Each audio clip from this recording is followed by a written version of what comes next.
After nearly a year without a contract, Rockford Public Schools Board approves a Rockford Education Association collective bargaining agreement. The Rockford Education Association voted over the weekend to ratify the tentative agreement. Daniel Burbank joins us live outside a special Rockford Public School meeting. And Daniel, the vote just happened not too long ago, and from what we understand, it was unanimous.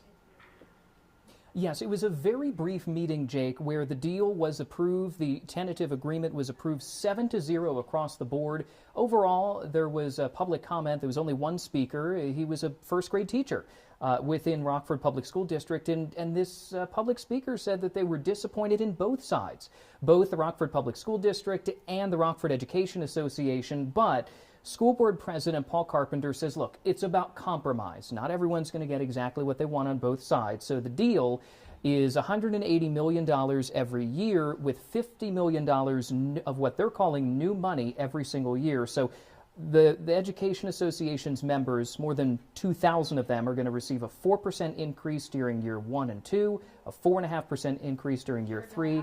That contract ends in June 2028. Live in Rockford, Daniel Burbank, WIFR News. REA members will not see retroactive pay according to the tentative agreement, but those with 20 or more years of experience will receive a $1,000 bonus.